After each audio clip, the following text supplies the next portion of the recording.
Mutation. It is the key to our evolution. It has enabled us to evolve from a single-celled organism into the dominant species on the planet. This process is slow, normally taking thousands and thousands of years. But every few hundred millennia, evolution leaps forward.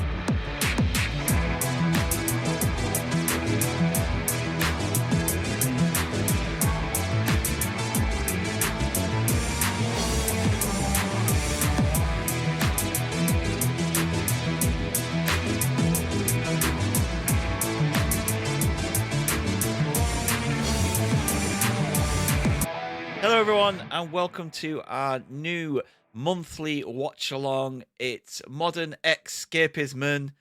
We will be covering the X-Men franchise for the next, it's going to be over a year.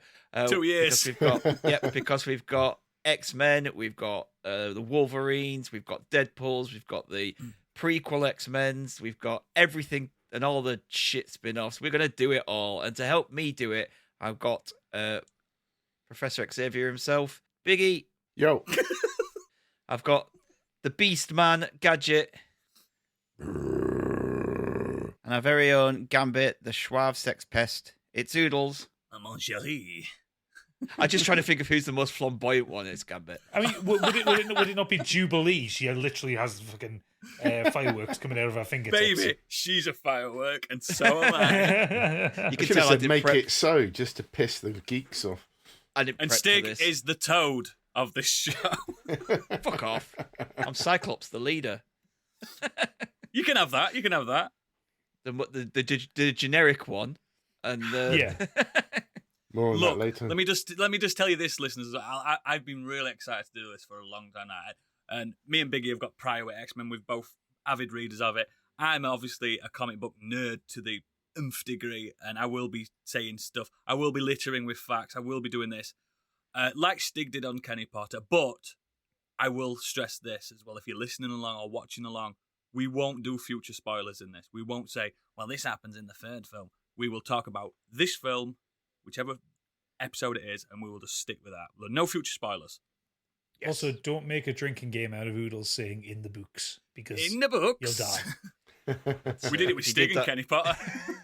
I was fucking Every hammered. time I was just like, I'm saying in the books a lot, but I have to tell you that in the books. Yep.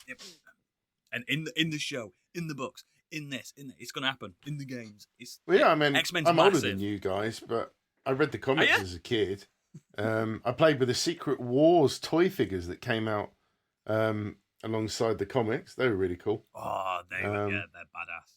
And I played the video games. The one thing I didn't see properly was the animated TV series because I was too old. I was at art college when that came out. Man, Never you too were a old. man. Never too old for that. Never too old for that. That is basically my history of the X-Men. Introduction. Is the 90s cartoon and then these Yeah, films. same, yeah. It was the 90s cartoon and what was that game on the Mega Drive? I can't remember the name of it. Children of the Atom. That was it, yeah. Sorry. I'm just that guy. My first introduction to the X-Men was when my cousin, Ashley, he got me into comic books as well. After reading Spawn and a few other bad comic books, he says, you'd like this. And it was an Incredible Hulk episode with the first introduction to Wolverine. And I'm like, I love this guy. And he went, by the way, he's in these other books, the X-Men. I was like, what the fuck are the X-Men? I was so young. And I was obsessed there and then. What a fantastic run. Still, the most successful comic book run of all time. Actually, I might have mentioned it before, but I also read a massive series of the X-Men comics when I was on my come down from an acid trip over a weekend. And I spent an That must have been entire, mental. I spent an entire Sunday reading a massive stack of in series, like Was it each giant X-Men or chronological. just... Oh yeah, it was the Wolverine Yeah, saga stuff. It was awesome. Yeah, so the X-Men comics, they obviously started in 1963, and there's been God knows how many issues of it, how many spin-offs. I think it's the how many longest characters. running American comic book series. Yeah, created by Marvel and Stan Lee. And then in the 90s, Fox required the rights to do the films. Basically, to stop a bit. Marvel were going to go bust if they didn't sold the rights. That's pretty much. Yeah, they were trying to The sell them story. to Orion, to Calico, loads of the, and then all these other companies went bust as well. Yeah. So Fox and Sony at the time bought up a lot of rights to produce films, and one of the films that they did is the one we're going to talk about today. From 2000, it's the first X-Men film. This is directed by Bryan Singer. And that's all we'll talk about him. Yeah, that's the only time you ever hear his name up is when we say the director. The screenplay, I only found this out tonight, is by Solid Snake himself, David Hayter. X-Men? Yeah, and this stars Patrick Stewart, Hugh Jackman, Sir Ian McKellen, I should say Sir Patrick Stewart and Sir Ian McKellen, Halle Berry, Famke Jensen, James Marsden, Bruce Davidson, James Marsden, Rebecca Romaine Stamos, Don't you Ray dare. Park, and Anna Paquin. Yes. It's an absolutely stacked cast. Now, So, let's should we just be address- real. Go on, sorry. Oh, go on. Carry on, mate. I was going to say, should we just address the one big issue about that casting, even though it didn't become an issue? Okay. What you mean, Hugh Jackman as 6'2" Wolverine. Wolverine?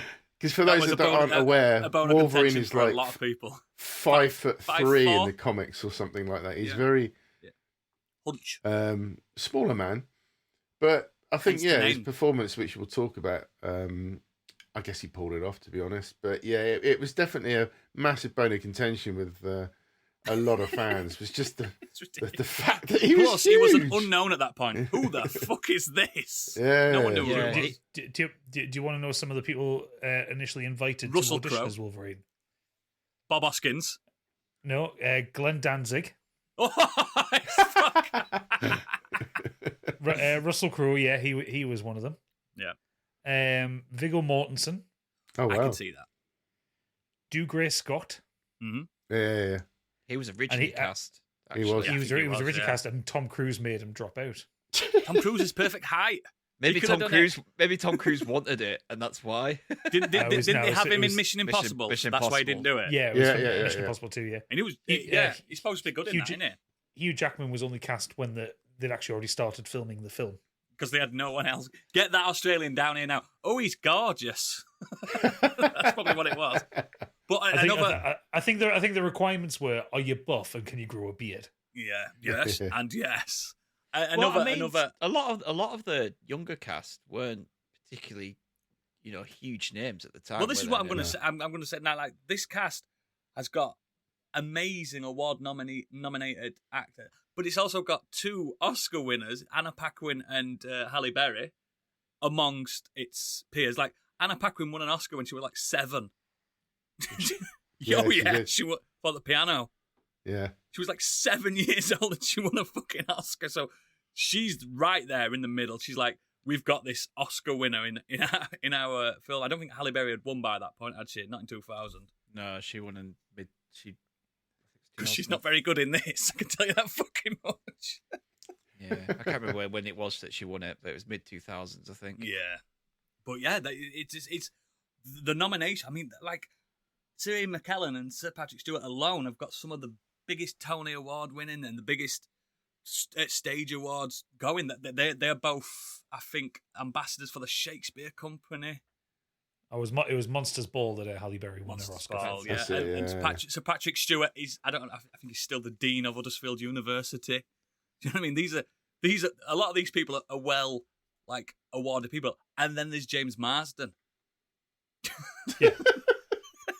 Oh, don't. Well, he'd done stuff in like the 90s. He had Yeah, stuff he in the done 90s. some like teen stuff, hadn't he?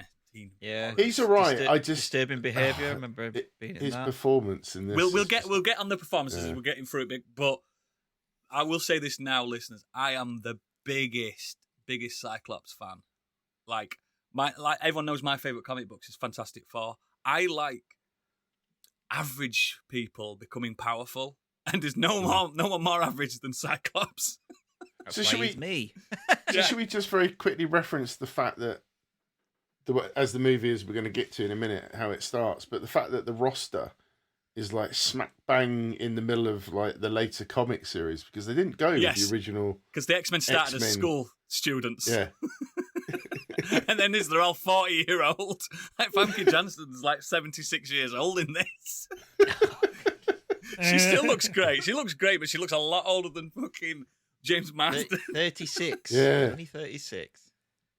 Well, she's 76 now. Fuck's sake, it's that long ago. So the roster is very different in the comics how they started it, and I imagine it probably wouldn't have worked for the movie and the script, but it does seem strange that they went straight in with the characters that we. Well, we obviously this love all and comes know. down from the behind the scenes stuff with the director who banned comic books on set.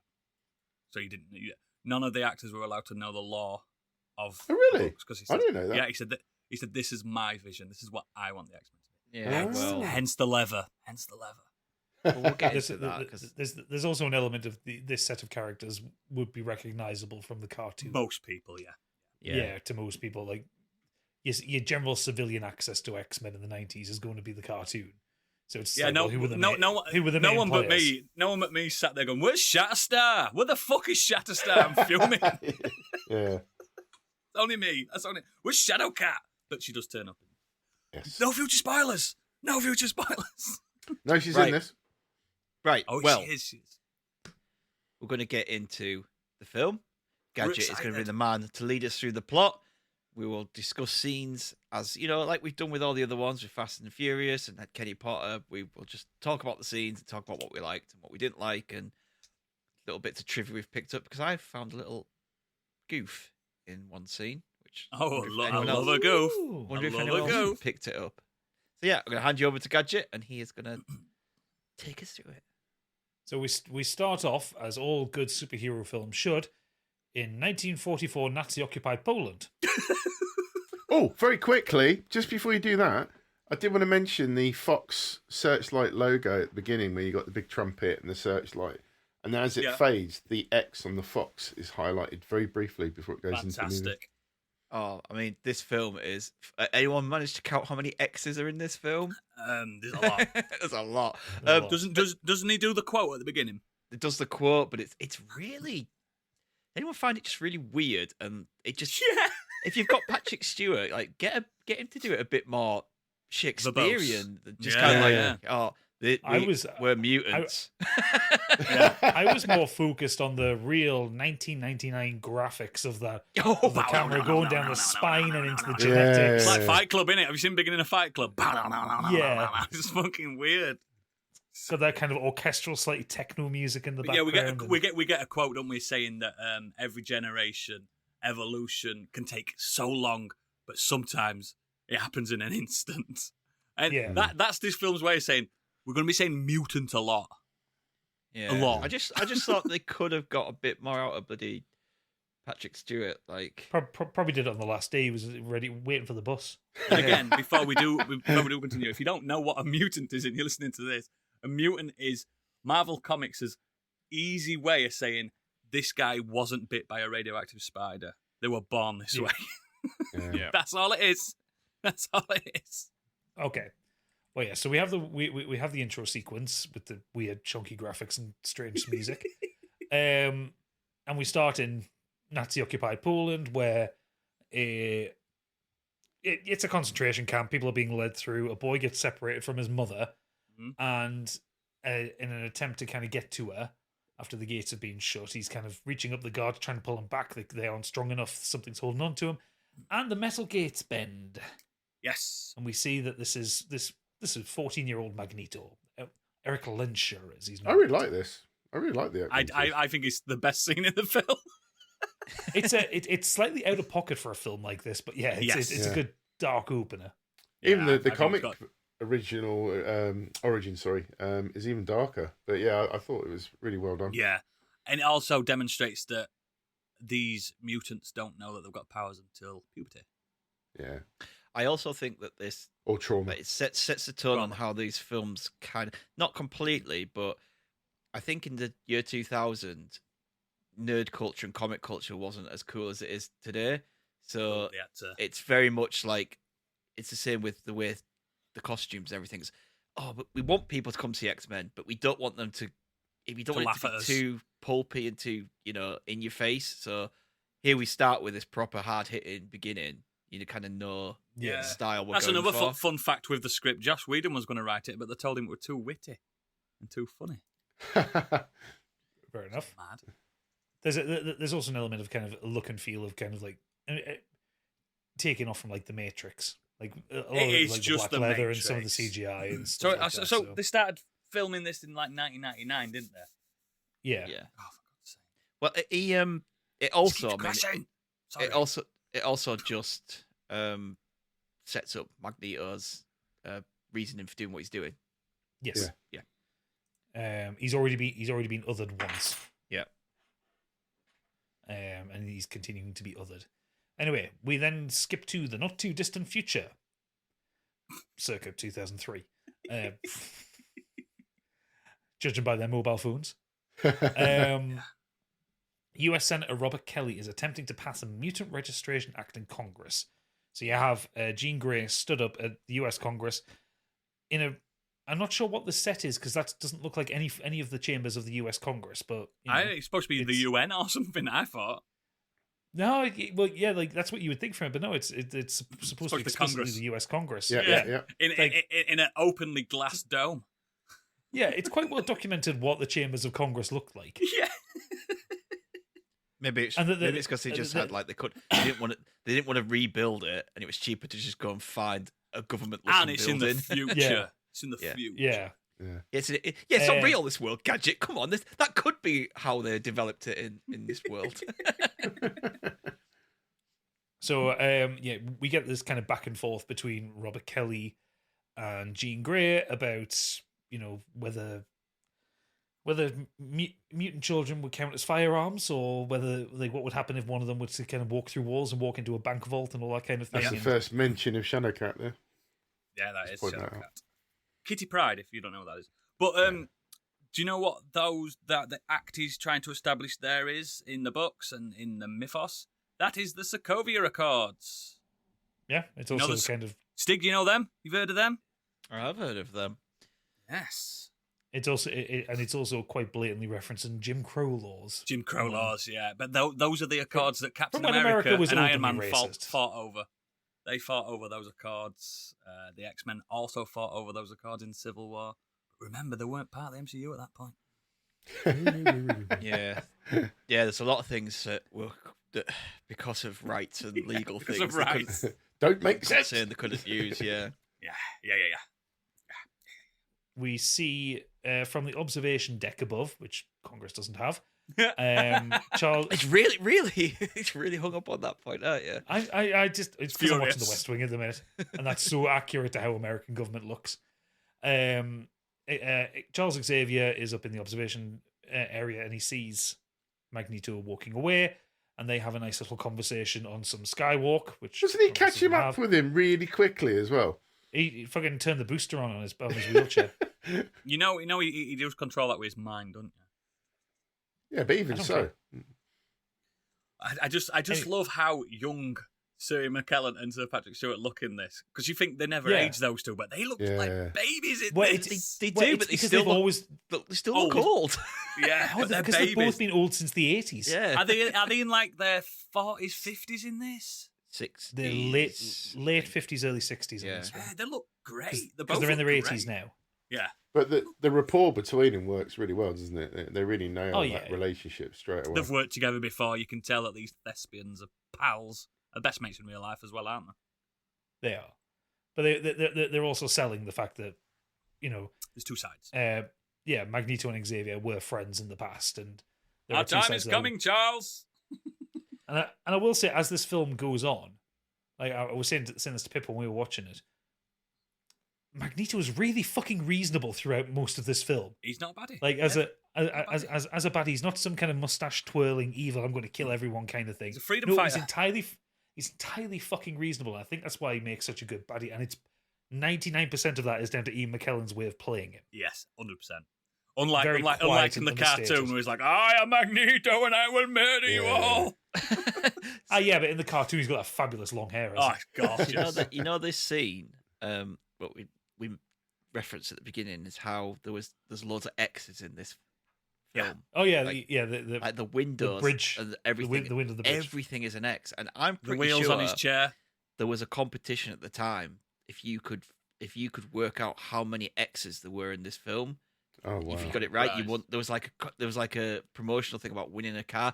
I can't find I can't find it on the internet. I've looked before this, but I'm sure I've heard something about along those there was a lines. promotion, and it took someone Yeah. fucking ages to figure out how many X's there are actually in this film, Fuck, because it yeah. includes all those windows, like struts going past each other and everything. There's one bit where I think it's Jean Grey. She's got a dress on, and the buttons are X's as well. Yeah, it's they are everywhere. It's Also, crazy. fun fact: do you know why they're called the X-Men? Everyone, do you know? Anyone do, know but- why that? Because the So, children came up with a fun name, apparently. No. Everyone reckons it's either because Charles Xavier's called Xavier, or they've Yeah, got the X gene. like that. It's actually because Stan Lee said they've got extra powers. That's it. Yep. Hey! That's it. Everyone thinks it's some deep meaning. He's like Excelsior. You know what he was Yeah. like? Just a nutter. There is an element of Stan Lee was quite shit at his job, wasn't there? Mate, Like, it was surface level and if he did everything. not have editors or co-writers, the Marvel cocaine. universe would have been fucked. You just Get a just lot of imagine him cocaine. sat around there like it was like, Stan, the concept is brilliant. We love the drawings. Yeah. We love everything. Simmer down. Why are they called X-Men? You've not said in here. Because they've got extra powers. No, the I've got an fact idea. is They he get wa- bitten he by wa- a radioactive hamster. It's going to work. he wanted to call them, and this is fact, and right up until press, he wanted to call them the Merry Mutants. Oh God. Oh, And God, no. the reason wow. why Marvel He said loves his no, alliteration. the reason why Marvel said no is because no one knows what mutant it is, so we can't call them that. And that is it. So But thank Merry God for editors. Mutants. People think that editors is not an important job. Gadget, Stig, your editors, you know it's a very important fucking job. It's a very important job, yeah. Rope in the talent, So- rope them in. So we move on then to the suburbs in Meridian, Mississippi, Yeehaw. where we meet Marie. Yep. And she is talking about a trip she wants to take all the way up through Canada up to Alaska.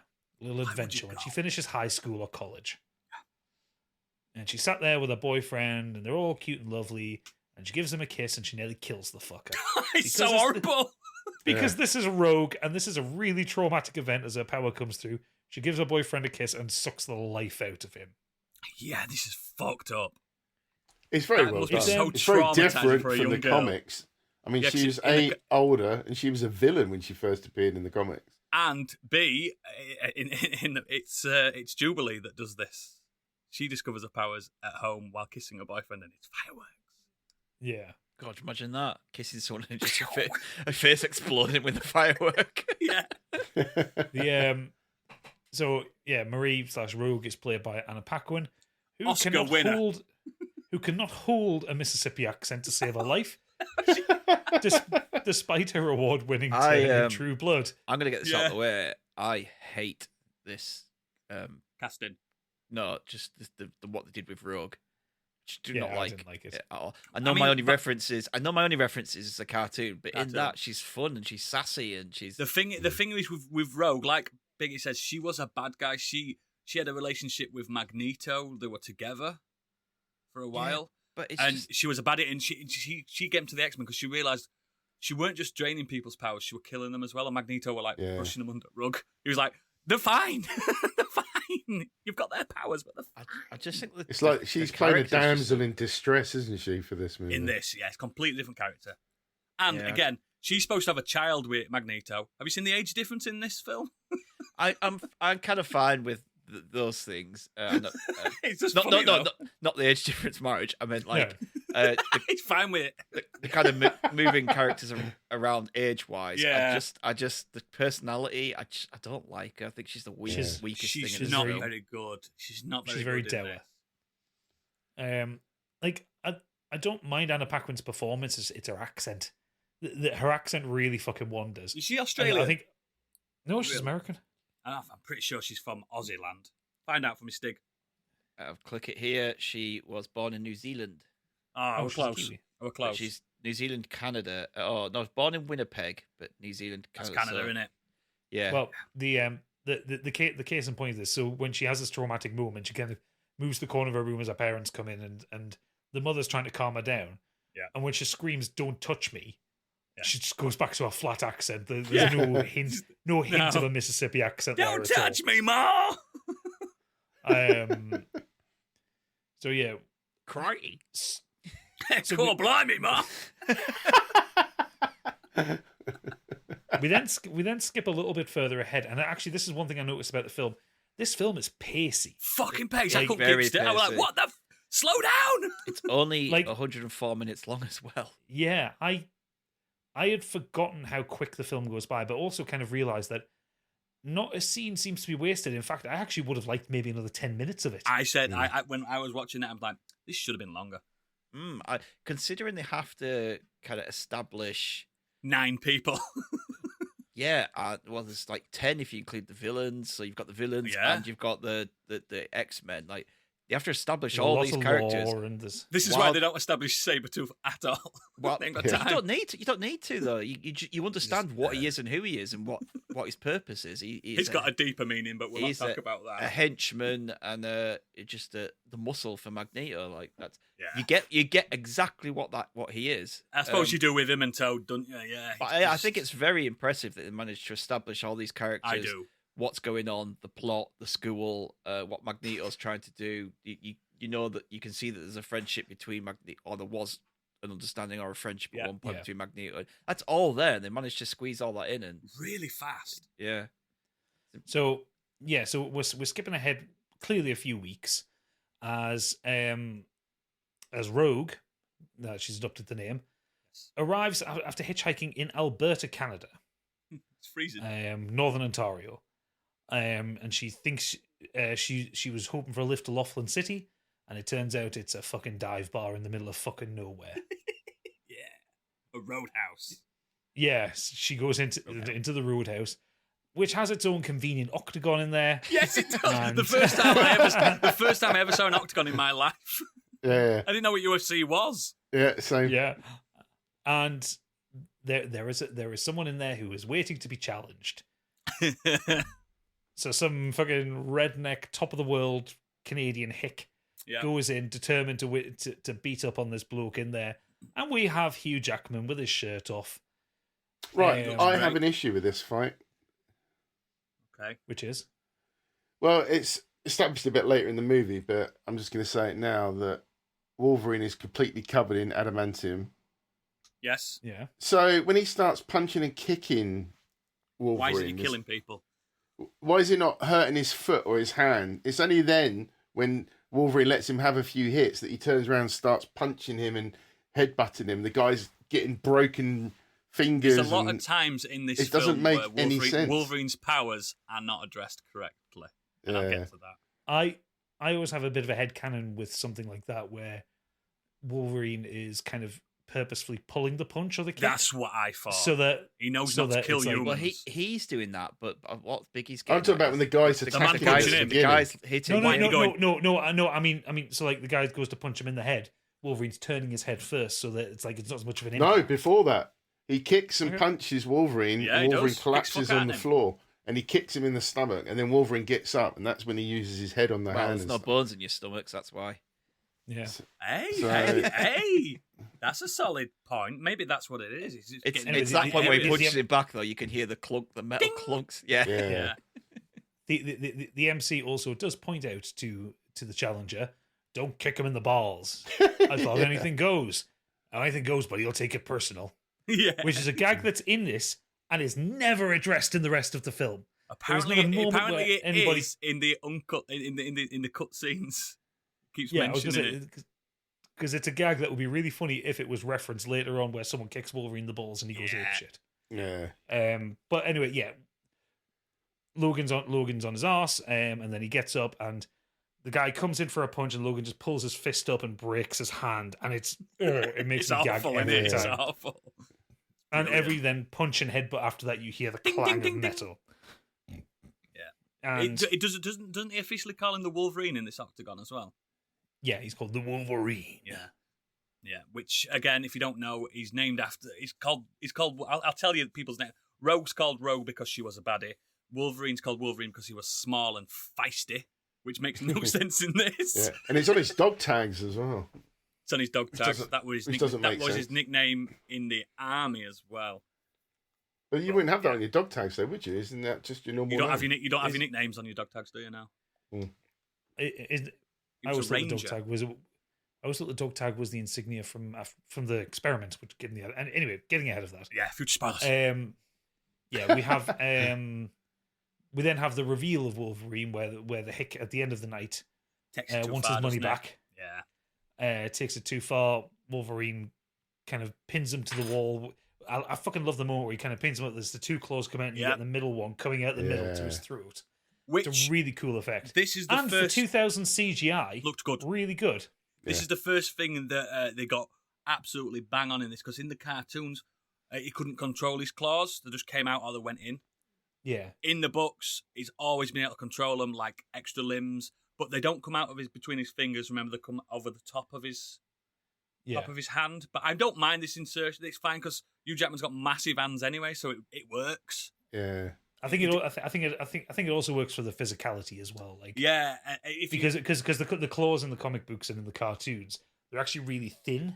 they're like Whereas needles. these ones are quite Like these ones are kind of blades. like really big chunky blades, which are quite like. And that makes more sense that they're bigger because they go over bone, don't they? Yeah. Makes Why more does he sense. have claws? They're artificially, because he's got bone claws, hasn't he? Yeah, Yeah. but why does he have claws? He's a mutant. So, as far as I But, yeah. understood it, before we're not talking about X-Men Origins Wolverine. As far as I understood it, he never actually had the claws in the first place. He had the healing and he had the scent, sense of smell and that kind of thing.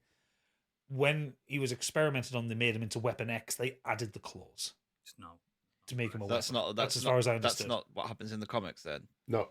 he has bone no. claws. it It just did, It's it then just gets part of addressed. his evolution that he's It's just grown. retconned later on. At It's the like end of the retcons, day. yeah. Okay. So you don't get fair enough. Wolverine's backstory for years after X-Men's Yeah. made, and he was obviously his main ability is his healing factor. It's a better healing factor than nearly every mutant because a lot of mutants have got healing factors just by being mutants. His is extreme to the point where he's nigh on immortal. You can't even chop it. If you chopped his head off, he'd still Didn't survive. he come back from like a drop of blood or something? Yeah. Was that Deadpool? One of Dro- them. No. Wolverine did it as well. He survived atomic bombs. You know what I mean? He's nigh on immortal, and his extension of his immortality and his healing factor made his bones keep growing even when he was young. So he had adult bones. So hence the bone claws were coming out of his top of his hands, not his. So Yeah. he grew quicker than his body grew. If you get what I mean. So Mm. that's why. Right. And his bone claws were nowhere near as long as his metal ones. Yeah. And he So doesn't have that- feet claws because they never thought about that and how that would look. They didn't think go about with that. No, they didn't think about that. yeah, it's So, true. Why yeah. wouldn't his feet have grown I as was- well? Yeah, I always thought the bone claws thing was just a really No. shit thing for Origins. No, that's a real thing.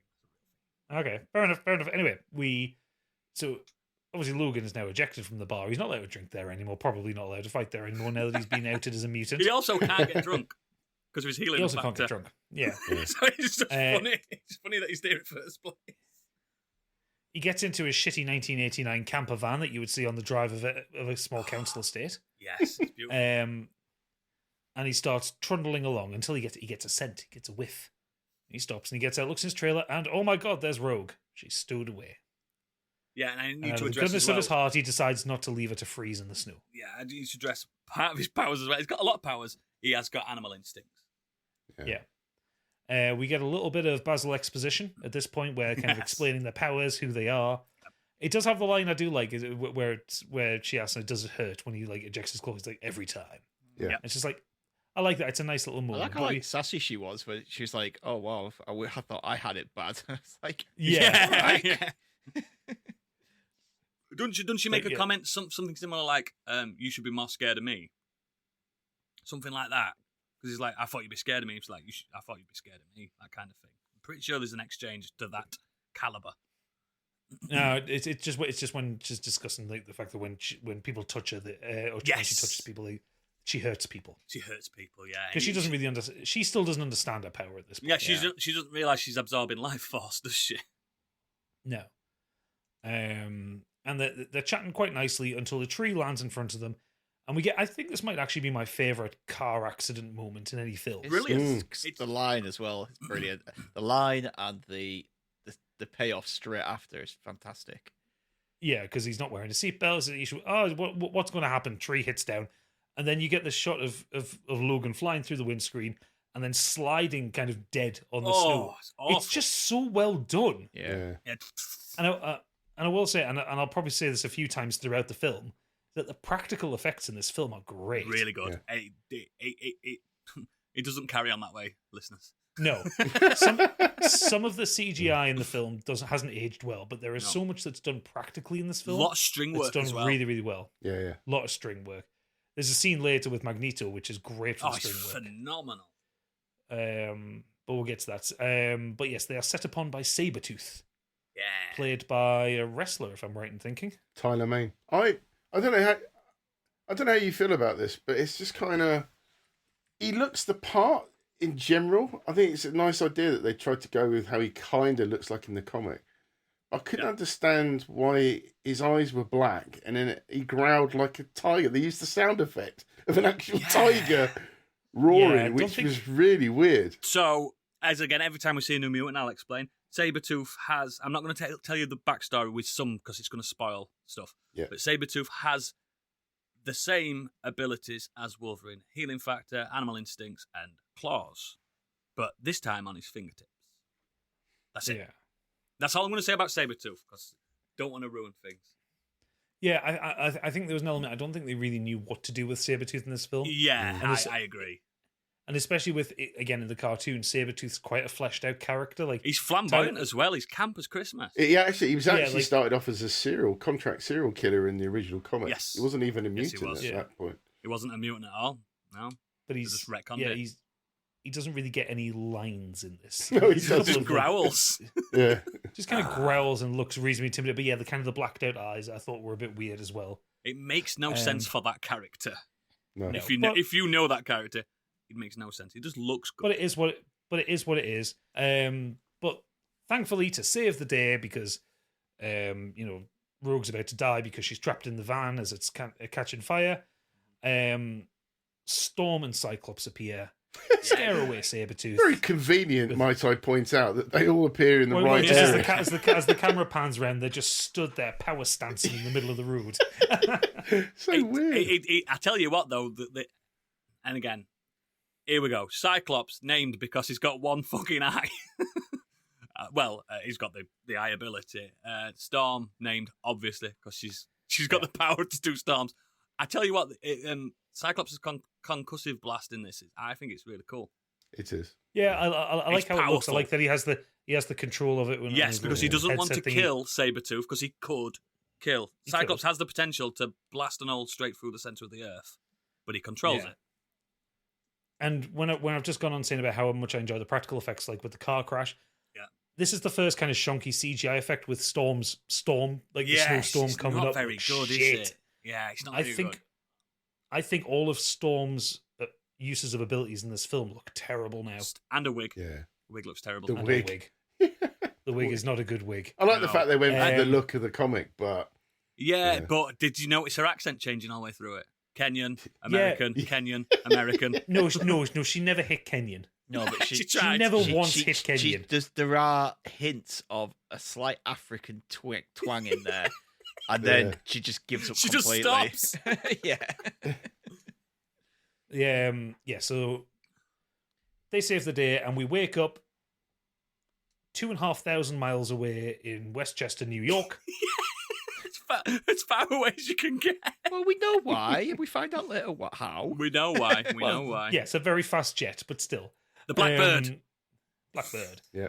But yes, we wake up in New York and we get a bit more shirtless Hugh Jackman as he's wandering around the areas. They got their money's worth, didn't they, from him?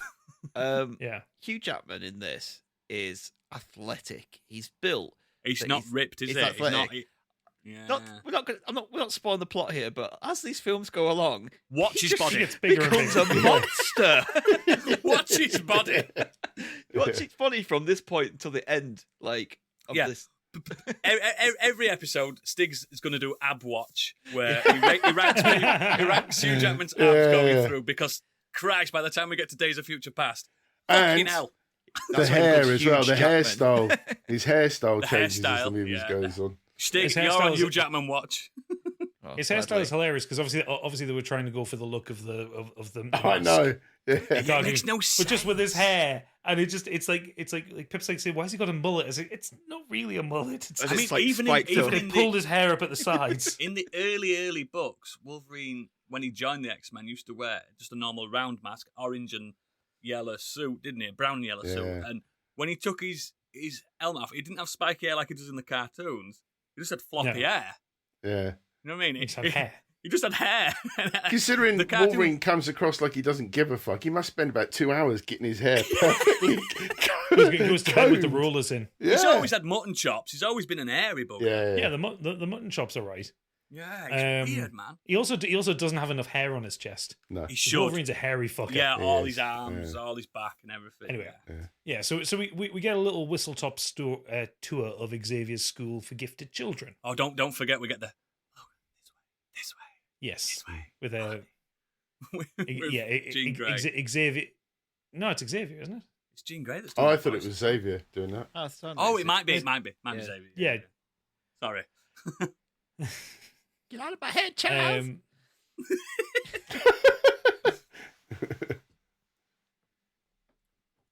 This is actually also after. So I forgot to mention Logan is woken up while Jean Grey is kind of experimenting on him and like checking him over. Yeah, because they put him in a coma.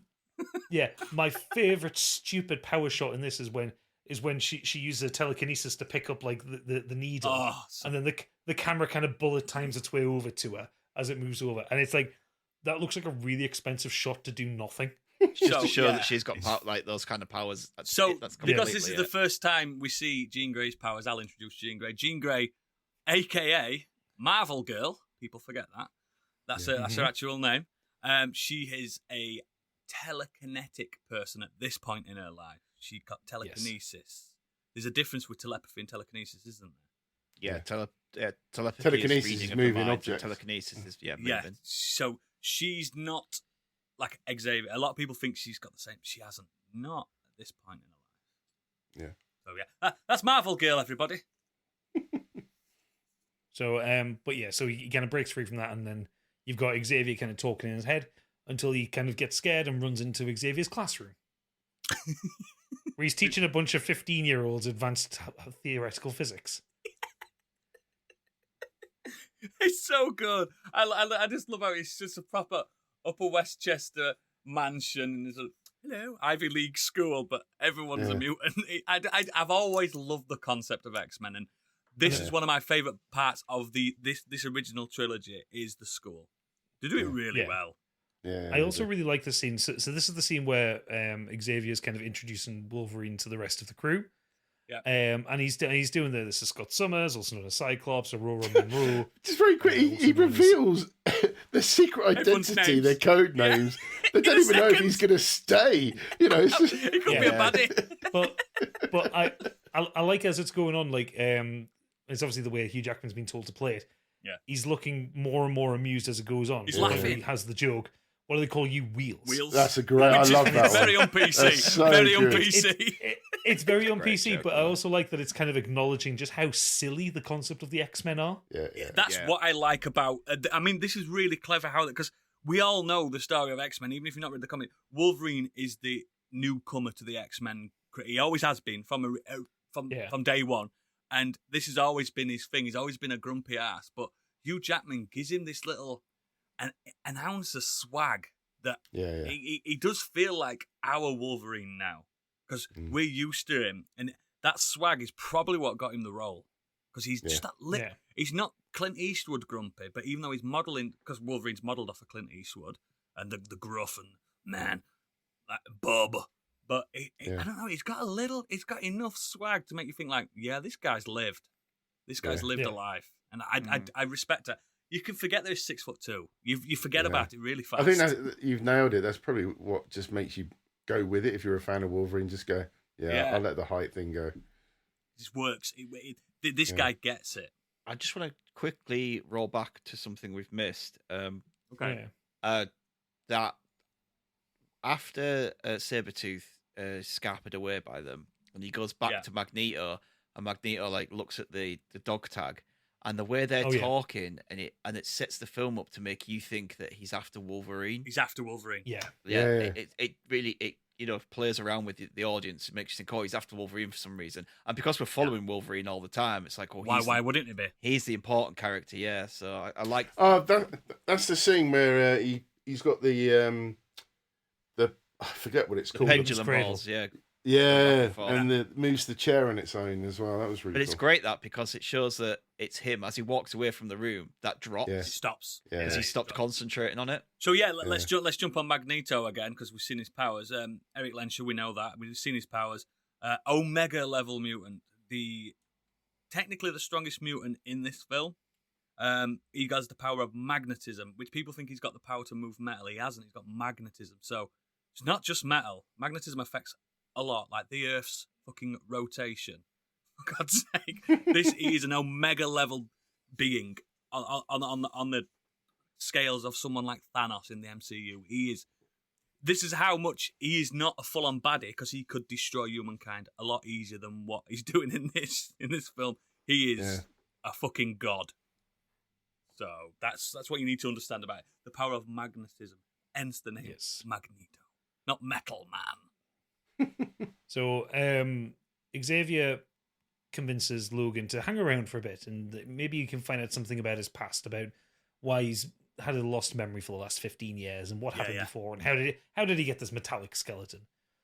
And Rogue enrolls in the school's new pupil and develops a crush on Bobby Drake, otherwise known as Iceman. One of the original X-Men. Played by everyone's favourite teen heartthrob, Sean Ashmore. Quantum Break's Sean Ashmore. Yes. It's Iceman again. Biggie will remember, one of the original founding members of the X-Men. I think he was second in command after Cyclops in the group at that point. Yeah, it kind of works. He's supposed to be a lot older than he is in this. Yeah. But yeah, very, very competent. Iceman. He's called Iceman for the wrong reason. He cannot control ice. He can control temperature. That's the difference. He can manipulate temperature. So he should have been called Temperature Man. But never mind. But it's not as cool. Thermostat. It's not as cool. Thermo. Well, you got Pyro introduced here as well, haven't you? Pyro as well. Pyro, obvious. He can manipulate fire, but he can't create fire. Yeah. He can just manipulate fire. Yeah, those two will kind of come into their own more in Absolutely. I think. Absolutely. And Jubilee makes a background appearance here as well, even though she doesn't do yeah. anything. She's the firework girl. Yeah. Also, just a career highlight for Sean Ashmore. He was the main star of the Animorphs TV show in 1998, which wasn't that bad. Wasn't that bad? It wasn't great either. Did we have we seen Basketball Kid yet? You know, the guy that's playing basketball. Have you seen? Oh yeah. No powers. He's teleporting around, passing the ball to himself. That bit of CGI, You know what that is, whatever you want to call it, when Jean Grey's controlling the discs for Cyclops to shoot, and he's basically doing the crouchy robot dance because it's so badly. Why is he acting like a robot when he? I don't know. But so the guy, the basketball kid, is Blink, a very important mutant. Yeah. His mutant power is not basketball. I do like. I do like this little tour of Xavier's mansion. The school and of gifted youths, I think it's called, something like that, isn't it? Xavier's School for Gifted Youths or something like that. Yeah.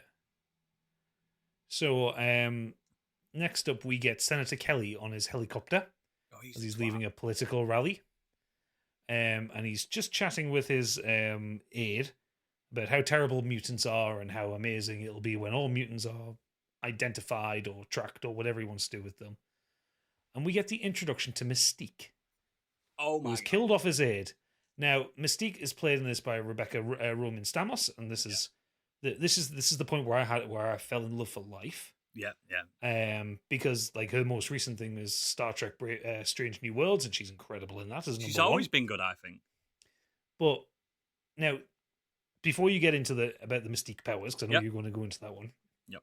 I love this interpretation of Mystique more than in the cartoon, more than in the later films, because she, the actress, is a model and a dancer. Yeah. she gives this almost ballet dancer movement to her. She's elegant. She can be anything in anyone, and she moves around gracefully in a way that I don't think Jennifer Lawrence managed to do when she played Mystique. So I am on Gadget's side on this. I think she's the best representation of that character that we've ever seen in comics and on film and in shows.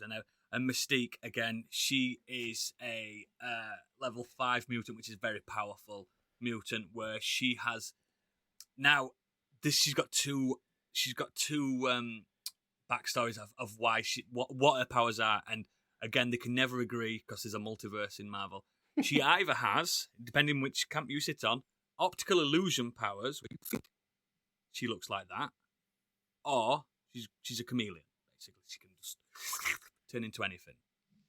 So it's entirely up to you which camp you want to sit. I would take it as the chameleon. I've always taken. I prefer the chameleon because we see the actual change with this, don't we? In this universe, and she went through hell going through the makeup. The look, which I think is fantastic. I appreciate practical the effort effect, that she had to go through. Yeah, the practical effects on Mystique are great. It must have taken hours. And I do like how they got the colour of her right, really dark blue, almost black. Yeah. And she's got this kind of scaly fur or something.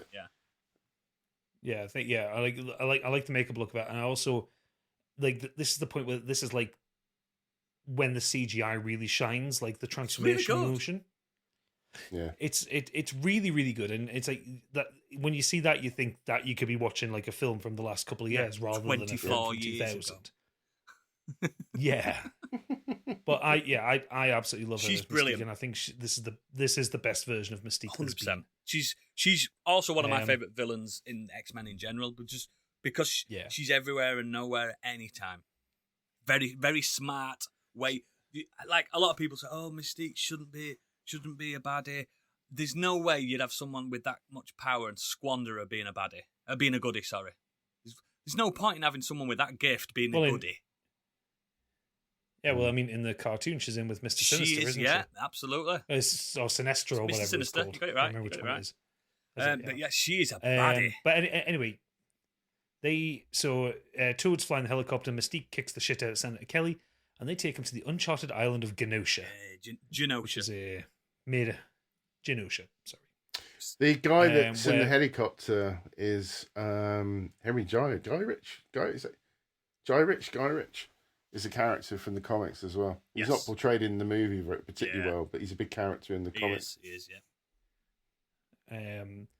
So Magneto gets to do his villain speech with Senator Kelly. Fucking Hamlet bit. Hang on. Let's just discuss how cool his prison is at first, though. Oh, the prison's like great. The way that he makes a floor like just appear in front of him as he's walking. Oh no, that's later later. on in Oh, is it? Yeah.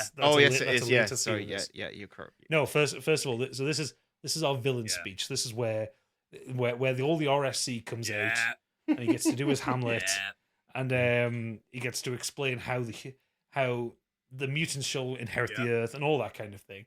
As he steps into this machine, which lifts him up and sends out this wave of power. Yeah. Which is ultimately the ultimate plan is Magneto is going to make some very powerful people into mutants to put them into power to be able to vote for mutant rights. Again, it looks a bit different in this film. He is not trying to kill people; he's trying to convert people in a religious kind of way, but also in a civil rights kind of way, like. If we can't beat them, make them join us. That kind of thing. Yeah. But why not get the senator?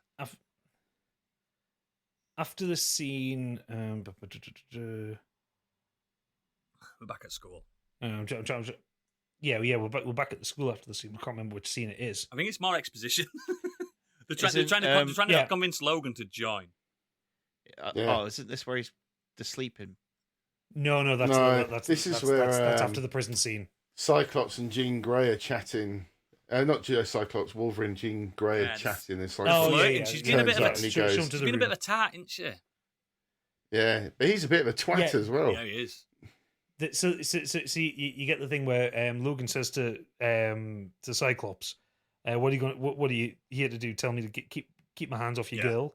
Yeah. And then he says, and the great line, well, she wouldn't be my girl if I said that. Beautiful. But then he says it at the end of the exchange. Yeah, she ends up a girl. Kind of undoing the great thing that he said at the beginning of it. I'm like, This come on, is mate. one of my biggest issues with this casting. I've got nothing against Hugh Jackman, and James Marsden has got good comedy timing in a lot of films he's in. Yeah. However, there's no chemistry whatsoever. Chemistry. And Cyclops is the leader of the X-Men because of his dominance and his power to control. He is a fucking 6'5" like monster of a bloke. He's massive, Cyclops. He's ripped to shreds. He is James Marsden wasn't wrong for he's Cyclops. A stern leader. Like Wolverine was scared of Cyclops, or he wouldn't have let him be the leader. If you get what I mean, he is an intimidating force.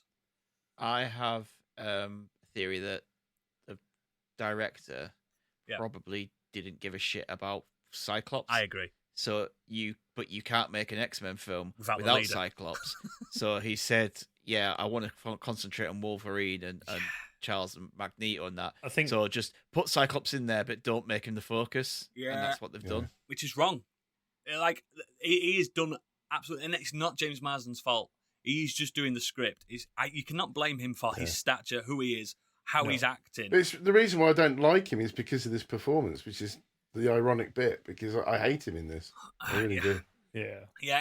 He's wrong for this version. You needed someone with presence, with power, with leading focus. There's a reason why Jean Grey picks him over Wolverine. You know what I mean? Wolverine's supposed to be a 5'2" fucking animal, or she could have the football player. You know what I mean? So at the beginning of the scene as well, where you have Jean Grey and Wolverine kind of having a bit of a casual flirt along, she does a bit of kind of telepathy with him, as she's explained that she's trying telepathy. Yeah. She's learning it, and she gets a couple of flashes to when Logan was made into the Wolverine, and that shocks her, and then that's when Scott. Yeah, because she feels his pain. Doesn't she? We then cut to the scene that Stig was talking about there in the prison. So Senator Kelly is by himself in this kind of hole in the rock with metal grates either side. And he's resting his head against the grate, and his face starts to kind of squish and go through it. And he realizes that he's been mutated. Yeah. And he pushes through. And you've got then Magneto go along, and as Stig said, the floor is coming up, like the floor tiles are coming up underneath him. So cool. Which I think is great. And then he walks up to the steel bars, and they just concertina are open, which I love that effect. Yeah, the whole entrance is it's cool as fuck. So cool. So, it's proper. So Senator Kelly at this moment as well, he becomes Flood, and mutant Flood. Obvious. He's got obvious powers. He's water powers, basically, and he doesn't know how to control them in this. Yeah. With so we get a bit of dialogue back and forth, and then because Kelly is hanging on the outside of the cliff for dear life. Funny. And you get Sabretooth reaches down to grab him, and his hand stretches like something out of a cartoon. Yeah. Goes to grab him, tries to grab his suit jacket. Do you see that little look at his Magneto? It's like, sorry, boss. He turns around holding the arms, the arm of this suit jacket. Sorry, boss. Magneto just walks out, closes the mess and you get a clang as he bashes his head off it. I love the Looney Tunes bit. How that is. It's so fucking funny. Sorry, boss. It is. It's really funny, and like this film had so many places where you could have little bits of humor into it. The Josh Whedon it's a bit style. poor-faced for a lot of it. Yeah, but I don't want Josh Whedon to make money. I mean, I don't want Bryan Singer to make money either, but here we are. That's true. So yes, Senator Kelly falls into the water, and we cut back to the school. Rogue wakes up in the middle of the night, and for some reason leaves the child's dormitory and goes to Logan's room. We're not going to speculate on her intentions here, but Logan is having a nightmare, and she kind of goes up to his bed to try and calm him down, and he reaches the culmination of the nightmare, and he kind of jumps up, screams, and stabs his claws through both sides of her. She did. It's actually quite a shocking. It's moment. Horrific. It is actually. It's completely out. It's completely out of expectation. Like she's acting really well. Actually, I will say Anna Paquin does good death acting. Yeah, she does. But she puts her hands on his face Absorbs and him. absorbs his healing power. Yeah. That's when she really knows what she's doing. She's like, oh, this is what I can do. And it's the first time we see her absorbing mutant power. Yeah, well, this was the first time she's Yeah, done it yeah, as well. that's Like, true. she She's doesn't only know touched that humans, that, hasn't she she? doesn't know that would. Yeah, she doesn't know that would work. Yeah. Do you reckon she were touching him But out of like a cry for help, or I'm killing you as well? What do you reckon she were doing in that spur of the moment? Oh no, Could be- because could be I think she maybe did try it because she did see his powers at work when he got attacked. So at do you the reckon truck. she thought maybe Oh, yeah. I could So absorb his power? subliminally, she maybe just thought, "Oh, Yeah. if I touch him." Or maybe she just wanted to touch someone before she died. Oh, that's You know, even it's- better. Yeah, but either way, she absorbs some of his power, and it heals up, and he's left unconscious. Which could kill most mutants, but because of his healing factor, Yeah. he survived. Yes. The next day, Bobby Drake comes up and convinces Rogue that Xavier is angry with her, that everyone's mad with her. Human. And actually, when watching this, Pip's going, God, he's such a fucking dick, isn't he? Until she saw the yellow That's flash why in they his call eyes. him Iceman. Mystique. Who was randomly managed to. I would assume that Xavier has some fucking security going on here. This is a bone of contention for me with Yeah. what they. Whenever they need something and they need to move the plot forward or something, it's like, let's just have Mystique be, as someone. How is she there? How has she got there and infiltrated them? How does she know what's happened? Yes. Yeah. Also, I mean, this is kind of leaning into future spoilers, but not quite, because it's not really. I mean, in Xavier's school, he has someone in his employ called Sensor, a mutant that can sense any new mutant coming closer. He'd have alerted him. Yeah. Even at the very least, he's got to have CCTV and would notice that there's two fucking Bobbies running around. Yeah. True. Or an extra Because brain in there his is very mind. An extra brain in his mind. Yeah. There's very specifically a scene later on where you see Bobby walking in one direction, then the door open, and another Bobby walk out. You know, it's like it's such a fucking hack way of doing it, but yeah. So Bobby convinces Rogue that she must leave the school. Did before that though, we had the scene of the senator coming out of the water, didn't we? Yeah. Walking on the beach. It's a good fucking job there was no phone cameras back then. Because that would have been it. Yeah. Imagine a senator walking out of the ocean naked today. Yeah. Straight on Twitter, that. He's naked! But again, my that- God. It's a very well done effect of him that happening as well. I thought that was I liked it too. really well executed. Yeah, there's some very subtle CGI going on with him to like make him look watery, effectively, and like his gills on his back and stuff like that. And we get our Stan Lee cameo. We do. First of a long tradition. He's of not his. in many of the X-Men films, but he's in a lot of Marvel films, as we all know. Yeah. And he doesn't do anything. He's just stood there looking shocked. Excelsior! That's the best way. Didn't he? Yeah, when I they didn't started even giving him notice. lines in his cameos, it went a bit far for Didn't me. even notice him. Yeah, he's there. He's right there, mate, on the beach. He's at the hot dog Yeah. stand, isn't he? Yeah. Oh, let me have a look. He's not in all the X-Men films. He is in some of them. He's not in them all. No, there's too many. If you put cameo in, it's just even if you put X-Men cameo in, it just comes up with pictures from like every other film. Oh, there he is. Yeah. Oh yeah, and his little red shorts. Yeah. Yeah. There he is. Not looking a day over 2,000 years old. Yeah. Man, the cocaine went right through him. Rattled Didn't his bones. it? So I'm trying to think. So I'm working This with what film is hard to recap because a lot of it is just at the school. Right. So the next part is Storm realizes that she's gone. Yes. yeah. And then that's it. So- we get to so the train station. This is where we're introduced to Cerebro, Yes. the Deus Ex Machina machine, as I like to call It's a very important in Marvel universe in general. It's a very important machine, Cerebro. It can tap into any every mutant. and any human as well Yeah. on Earth.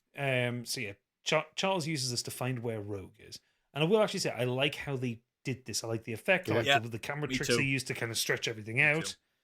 And they've done a lot with very little. I think there's not a lot of CGI effect to it. But he finds that Rogue is at a train station nearby. And as the X-Men go to leave to go to retrieve her, the Senator appears at the front door. Yeah. Squishy man. And Logan steals Cyclops' When he motorbike. goes on it. And we get the completely unnecessary scene where he hits the afterburner. And you've just got a really shaky image of Hugh Jackman covering him like an idiot. Yeah. None of that was necessary. It's so good. And it's a very fucking fast bike. 250 miles per hour. On the windy roads in Westchester, New York. What do you think Cyclops named his bike?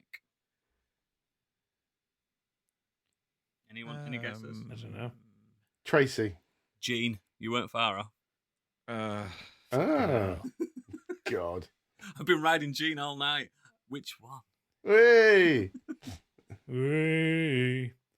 While the X-Men are away as well, Mystique enters Cerebro and sabotages it. Again, another scene where it's like, how does she know it's there? That really bugged me, that, watching it this time around. Actually, Magneto knows it's there because Magneto helped him build it, helped Charles build it. But it's getting through security, all that kind of. It's also the fact those massive. I mean, the thing is with Mystique, she can completely chameleon herself to anyone. So if there is eye technology, retinal technology, she can get past it. That's just a fact.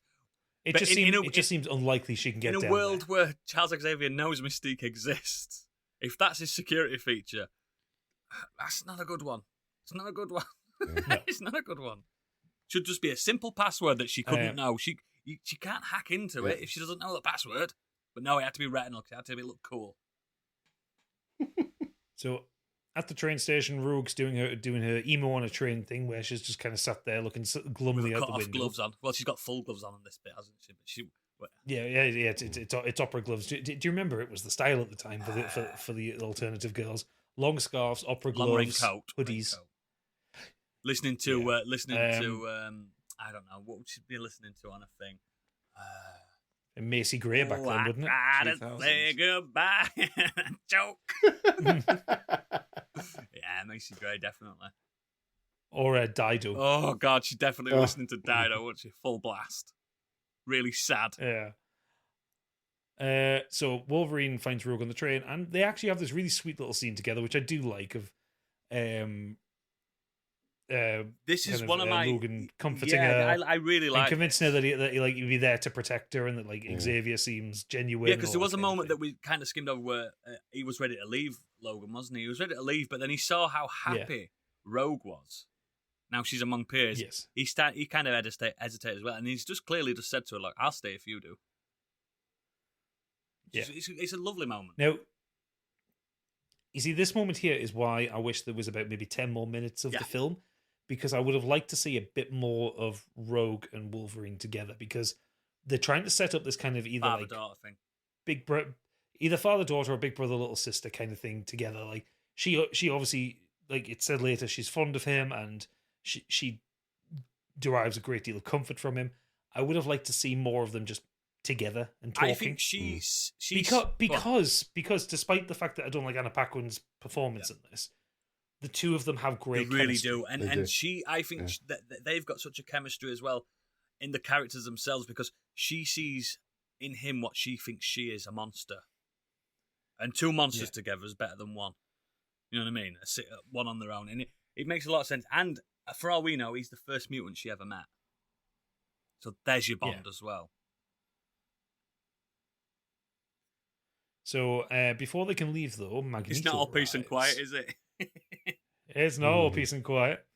Magneto arrives, tears the train apart, does what I think the coolest bad guy thing in the world in this film, where he basically holds Logan up by his skeleton. He goes, how much of that wonderful, beautiful metal is inside of you? Ah, so good. So this is the goof I mentioned. Go on.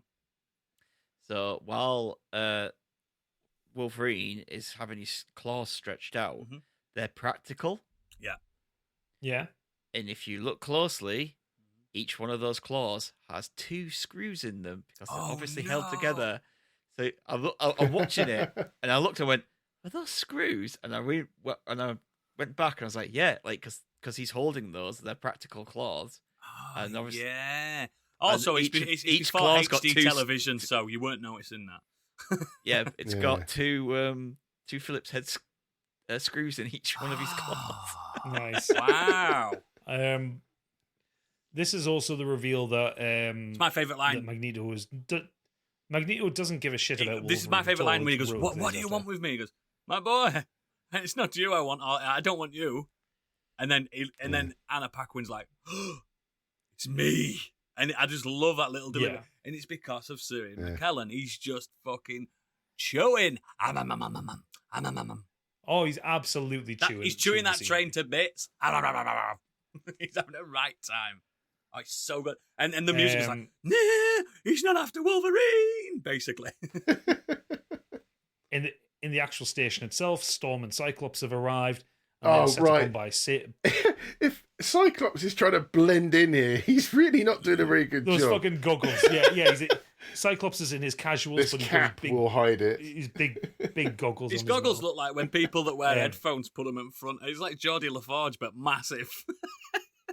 Yeah. He was just ahead of his time. He knew, he's one of those people walking around with Oh, don't talk about ahead of his time with them fucking Oakleys a as meta, well for the a rest of the film. meta, You remember the meta quartz helmet. red Oakleys? Yeah. VR. VR helmet, got MetaQuest on. So Yeah. Storm and Cyclops are caught by surprise by Toad and Sabretooth. Cyclops is so shit. He's not supposed to be, though. That's the thing. No. Yeah, that's why it's so annoying. Whips his fucking, gets his visor like whipped with, and then all of a sudden he's just like, Could you blasting it everywhere. imagine this, Biggie, in the books? Like, again, Storm's an Omega level mutant like Magneto. An Omega level mutant getting beat by Toad, a level 2 I mutant. know. Fucking Toad. Do you know Toad. what, there is only one Makes thing no I do like sense. about this is that it's Sabretooth that's holding Storm. Yes. And she can't do Yeah. anything because she's inside. And then once the ceiling gets blown out, she's That's like, it. I've got access. I have access to the outside now. I can do lightning. Yeah, now. and I actually think that works quite well. That It's is just- comic accurate. She can't, it's just that- do much indoors. The setup Yeah. requires Cyclops to be really shit. Yeah, blasting Yes. into fucking ceiling.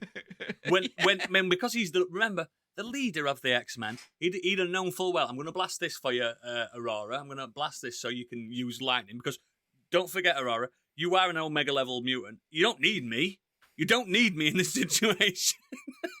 It's Oh, also, and we haven't it- mentioned the Toad either about what he's like in the comics, because he is not like that in the No. comics. He's a martial artist in whatsoever. this. Yeah. Well, that's because he's played by Darth Maul himself, way back. Yeah, he's but not no, like- he doesn't have a long tongue. No. He wears a frill like He's got he's from frill filling, the yeah. 1800s. He- And he just hops He's about. also That's all really he does. squatting. He's squatting He is, ugly, isn't and he? he's Yeah. like, Have you he's like an noticed- imp. Have you noticed how the bad guys in this are more leaning into the daftness of comics, whereas Yes. the good guys Yes. are all like they have to. The look way I cool see it and is they're probably they're thinking, not as over the top. the director's probably thinking, we're getting rid of these anyway. They're not going to be in the next ones anyway. Yeah. So let's get rid of the daftons. Yeah. I mean, they are. Don't So get me we wrong. get- Sabretooth and Toad and Mystique are in the Brotherhood of Mutants. They are in there, Yeah. but Yeah. Toad's more like the jester to Magneto's king, isn't he? Yeah. He's the Yeah, funny guy. So we then come to my favorite scene in the film where Magneto, Sabretooth, Toad, Incredible. Toad's carrying Love the scene. Rogue, come out to the front of the train station, and there's all the fucking police there. Yeah. Like, it's not just a police response; it is all the Yeah. police. And the reason why I love this scene so much is you can see about 90% of its practical effect. So Magneto is doing his thing; he's chucking cars about, making a menace of himself, and then he takes all of their guns So off them, points them back, and you can see these are like model guns hanging off Yeah. wires. And just as he's about to start opening fire, Sabretooth grabs him by the throat, and Charles is in a car somewhere Yeah. else, nearby, mentally controlling him. And you get this conversation via proxies, and I really like it because it's quiet, it's understated. And the only lines that Sabretooth And then- says, but they're not actually his words. Yeah. And Magneto fires one of the pistols and holds the bullet, which is CGI. It's slowly screwing, isn't it? at the cop's forehead. Like, I think this scene is so full of tension. It's so full of. It's a wonderful display of what Magneto's capability is. It reminds And whether me- he can or not, Because he we- also we- says that I can't control all the bullets in all the guns. He just basically says, That's He can. I might be think- at my I think limit. that's Mate, a he can. bluff. He can move the earth. I know, but Yeah, it's that's the a way he delivers the threat. He's like, But- you keep pushing me. But like, This is what I can do. what we've seen from Magneto up to this point is like pulling the train apart, or He can like, control making every his single bridge one or of them opening a bullets, wall. mate. Every single one. Yeah. That's Yeah, lead. That it's is like- lead. Holding up like hundreds of guns and chucking cars around at the same Nothing. time. It's just like I love this scene so much. I It think it's reminds really, really me, good. they tried to ape it in the first Avengers film with Loki, everyone bow down to me kind of thing, where the main villain has just had enough, he's not hiding anymore. And I love these moments in Yeah. films where the villain's just like, I'm no longer a freedom fighter, I'm a terrorist. That kind of thing. I love that. Yeah. Yeah, I just made a note here. Like it says, literally the tearing up of the train, hoisting Wolverine, flinging the police cars, turning the guns, Sabretooth and Toad controlled by Charles, finishing off with a fake out gunshot, and Magneto holding the bullet to the policeman's head. It's fantastic, and some of the best scenes in any superhero film today. Really is. It Like, really is. Yeah. all of superhero films. Yep. Like that Yeah. collective moment.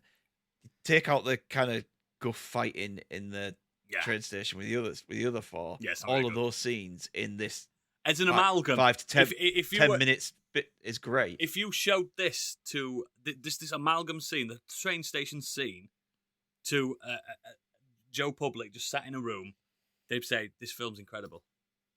Yeah, Just from that. Yeah. all of that section of the film. It's is the best bit of the absolutely film. brilliant. It's by far the best bit of the film. If only this was the climax. I'd love this to have been the climax rather than like. Yeah, we get a bit of a downswing Yeah, the after this climax is for like fucked. the act 3. Although I did laugh when Mystique turns up piloting the chopper, because Toad also piloted the other chopper Yeah, earlier in the movie. And it's just like, are they all pilots? Like, how He's got is them all this trained, happening? mate. He's got them all trained. As well, like- I also like that they're still holding on to the set to a US military helicopter. Like they would know where that is. yeah, and the fact that They would be tracking that. that is a metal object as well. They won't need it to set off. They can just have Magneto float it. They don't need it. Yeah. You don't need to be a trained pilot. I think that would Anyway, have so- looked so much cooler if they'd been stood on that helicopter. None of them were piloting it. Yeah, and you're you just going. It was just going. Yeah, Yeah. that would have looked miles better. It would have looked cool. So we then head back to the school, and the standard beginning of the third act, everyone's mad at each other kind of We're moment. having an argument. We're having a brawl. Yeah. Xavier reads Senator Kelly's mind and learns about Magneto's machine, and realizes the strain of powering it nearly killed him. And through several lines of idiocy, they eventually work out that he intends to transfer his powers to Rogue and use her to power it. Yep. Oh my god! Yeah. I mean, it makes sense that Magneto would do that, because why would he want to sacrifice himself? Because he wants to lead the mutants as well as make mutants. Because he's a messy, arrogant. Yeah, bitch, he's a isn't he? bitch, and he still wants to be here to see his kingdom. He's not one of those baddies that's like, I will destroy.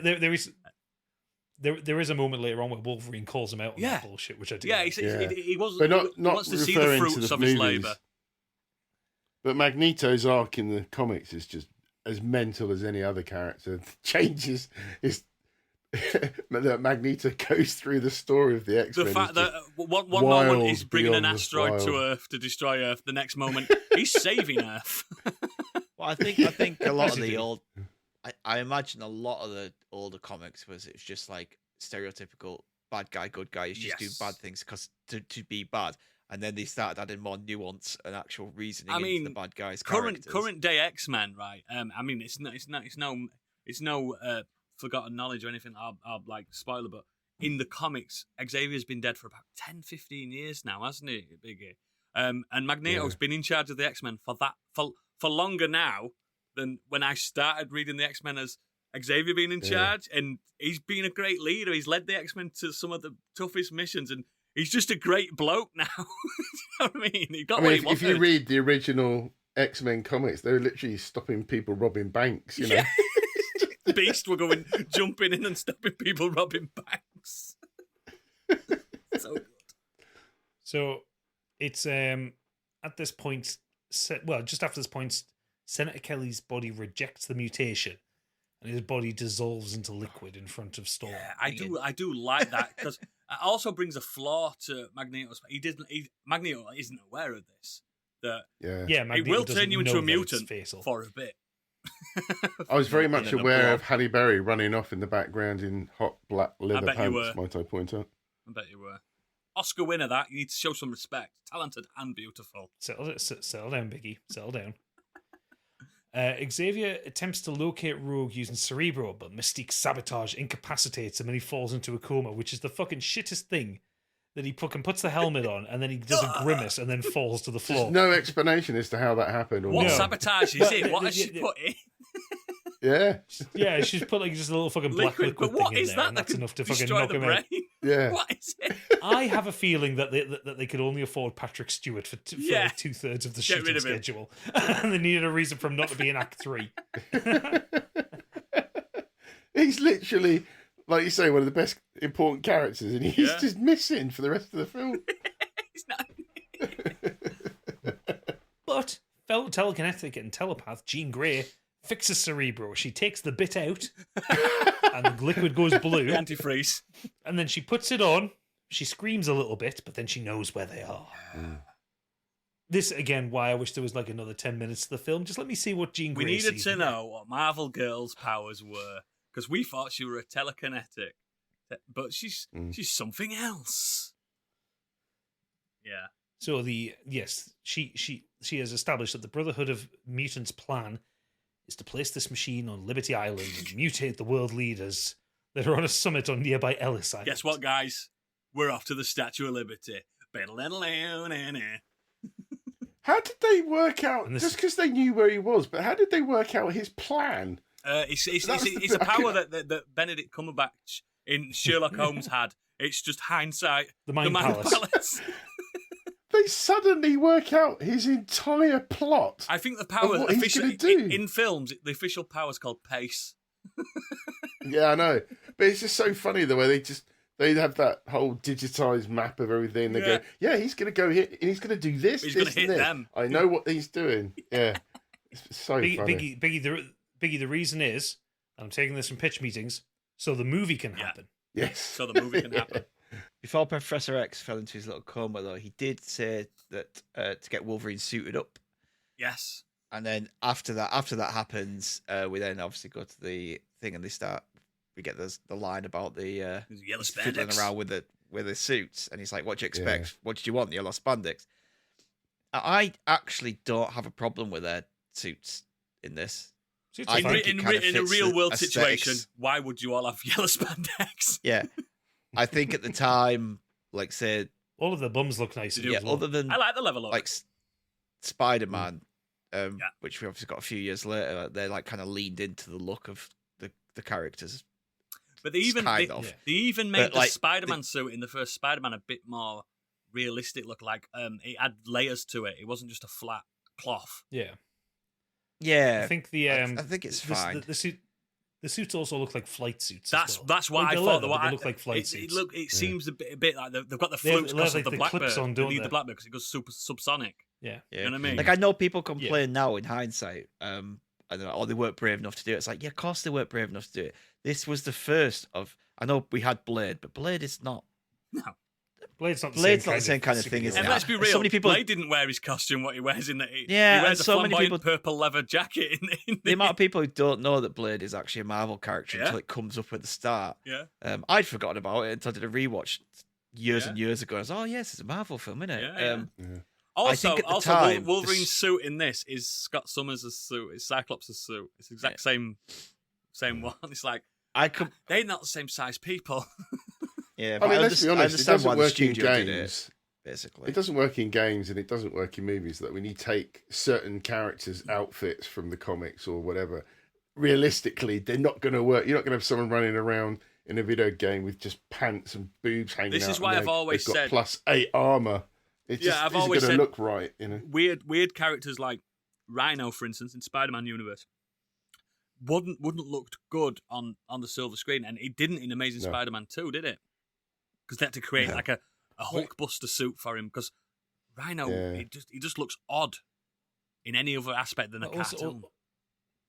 Yeah. Also, remember when these characters were After The created, Matrix. the comic. No.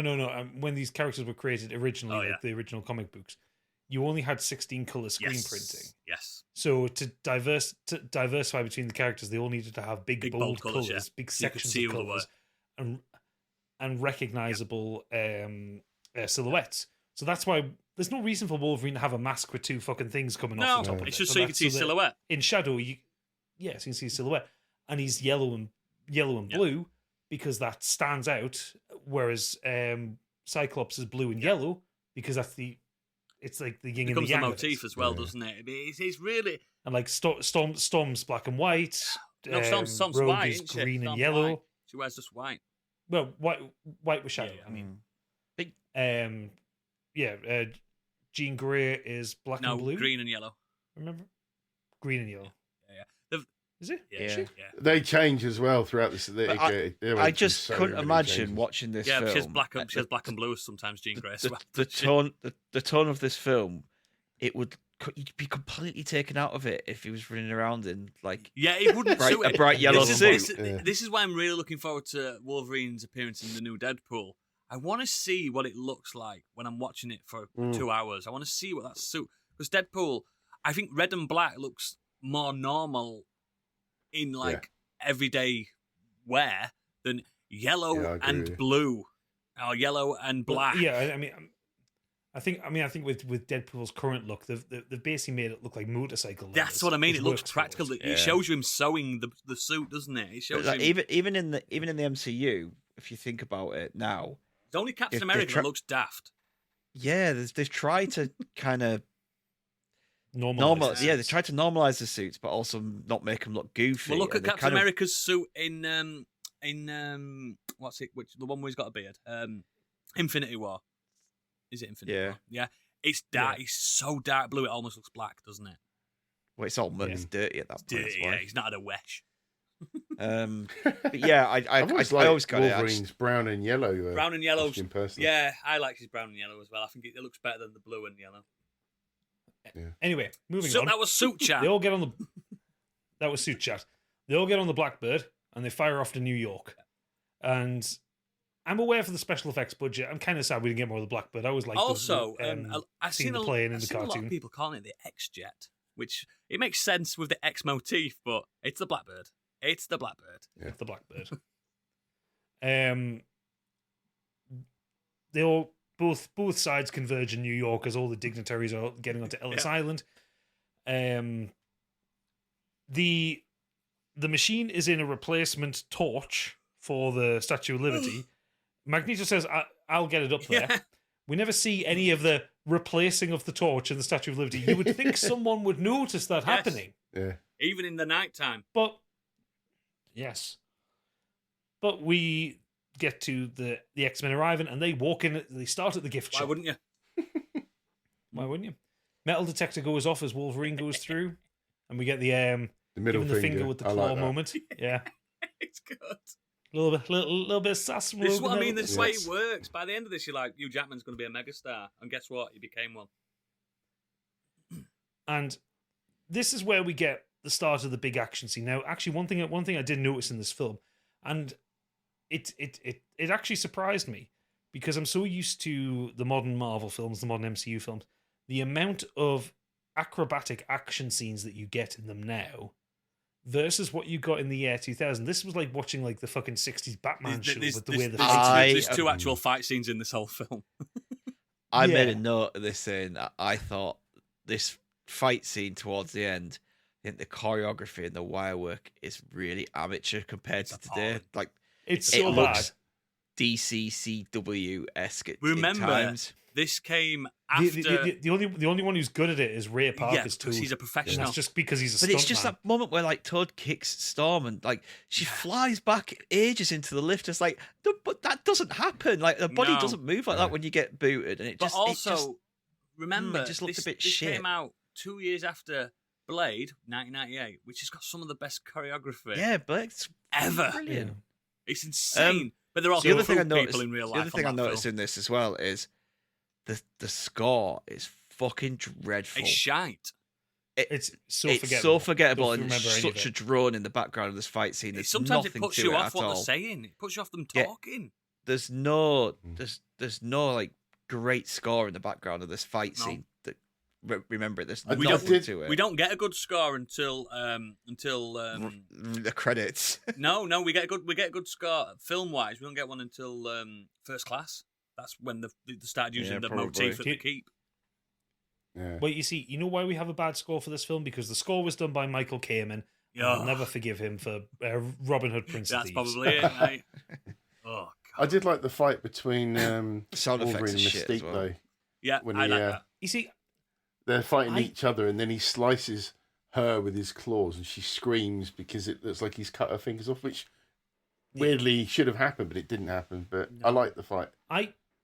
I didn't like it so much because I would have preferred more of Wolverine fighting Mystique, if that makes sense, rather than Wolverine fighting Wolverine. Oh yeah. But I like the fact Because- that she screamed in character No, as no, it's- no, Wolverine it's when he cut her, which I thought It's a was good cool. detail. It's a very good detail, but I think a lot of that fight is wasted on It should have been Rebecca Romaine. Mystique. Yeah. Yeah, Mystique being character because again, as I was saying before, the way Rebecca Roman Stamos puts it, Rebecca Roman now, performs that character. It's a dance, isn't would it? look great in a fight scene. Wait, it's the fact that she fights like a dancer versus Logan that fights like a bruiser. Yeah. Like that would It'd look look brilliant, wouldn't great it? to watch. If they let him cook for a little And- bit. Yeah, Yeah, I agree, mate. and then so you get that fight going on there. Toad. Jean is incapacitated by Yeah, Toad because he spits in her face. Phlegm. So you get Demon Toad. phlegm. Yeah, so you basically get Wolverine versus Mystique and Toad versus Storm. The best line in And the film happens. Oh my god! Oh, Fucking hate that line. So bad. It gets to the point where Toad kicks Storm down a lift Yeah. shaft. Yeah. And then she kind of comes up, not recognizing that the way Storm flies is the wind underneath her. She doesn't just naturally No, fly. doesn't actually fly. It's the reason why she's the only one that has a Yeah. cape. Because it's Yeah, the the draft, wind lifting her up. But she comes up, and then you get to that. What happens when a toad gets struck by Here we lightning? go. Go on. Same thing as everything Oh, else. it's so fucking She hits her bad. with lightning. And she Oh my won an God. Oscar. She won an Oscar. Again, in It's that a fucking script. wandering accent. So- It's just I've got. it's like they came up with that first line and then they went, I can't.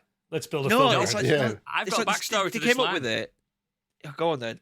So David Hayter, when he wrote the script, all the way through it, he had Toad as the Joker jester all the way through it. And every so often he said, do you know what happens when a toad gets its prey? Do you know what happens when a toad does this? Do you know what happens when... And they cut it all out and they left this line in at the end, so it makes no fucking So sense. that would make so much more sense for And it. David Hayter, Yeah. as to this day, is. kicks off about the director cutting those lines because it makes so As it much is, it sense. just seems like Storm tried to come up with something cool in the moment and just absolutely fluffed Yeah, it. because as Biggie knows, Toad is always making puns. He's always saying stuff, and he always speaks about himself in the third person. He's got no fucking dialogue in Yes, this film. exactly. No. And the reason that apparently they cut the dialogue is because Ray Parker's not very good at dialogue.